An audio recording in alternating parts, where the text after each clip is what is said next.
অভিশাপ দেয় না, কিন্তু রুহের হাই বলে একটা কথা আছে। রিভেঞ্জ অফ নেচার বলতে একটা ব্যাপার আছে। কোরআনের ভাষায় যেটা কাফফারা, কাউকে কষ্ট দিয়ে, কাউকে কাঁদিয়ে, কাউকে অপমান করে, কাউকে ঠকিয়ে কত সহজেই ভুলে যাই আমরা, কিন্তু প্রকৃতি ভোলে না। বিশ্বাস করুন, প্রকৃতি কিছুই ভোলে না, প্রকৃতি ক্ষমাও করে না।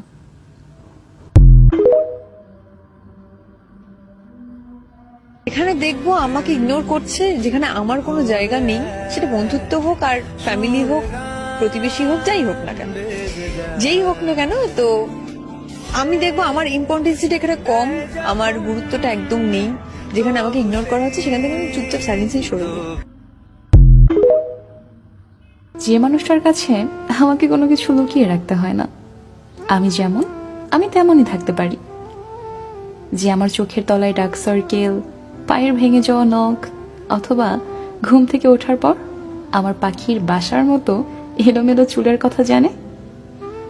যে আমার চিৎকার করে কাদার শব্দ শুনেছে, তীব্র রাগে আমি কেমন তা জেনেছে, আবার আনন্দে আমাকে বাচ্চাদের মতো হাসতে দেখেছে।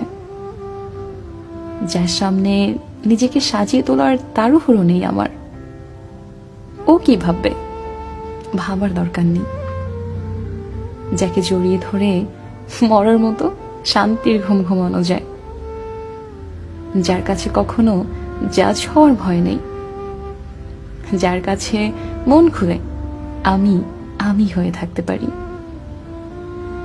মোট কথা, যার সামনে আমাকে আমার মন্দটা লুকিয়ে রেখে শুধু ভালোটা দেখিয়ে পারফেক্ট সাজার অভিনয় করতে হয় না, তার সাথে একটা গোটা জীবন অনায়াসে হেসে খেলে ভালোবাসা কাটিয়ে দেওয়া যায়।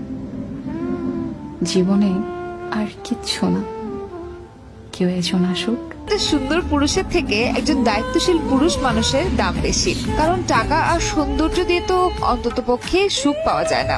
আপনি যখন ফুটপাত দিয়ে হেঁটে চলেন, মানুষটা আপনার বাম সুন্দর পুরুষের থেকে একজন দায়িত্বশীল পুরুষ মানুষের দাম বেশি, কারণ টাকা আর সৌন্দর্য দিয়ে তো অন্তত পক্ষে সুখ পাওয়া যায় না।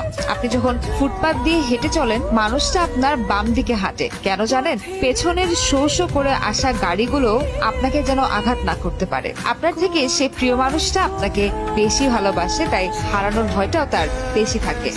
যে মানুষটার কাছে আমাকে কোনো কিছু লুকিয়ে রাখতে হয় না, আমি যেমন আমি তেমনই থাকতে পারি। যে আমার চোখের তলায় ডার্ক সার্কেল, পায়ের ভেঙে যাওয়া নখ, অথবা ঘুম থেকে ওঠার পর আমার পাখির বাসার মতো এলোমেলো চুলের কথা জানে।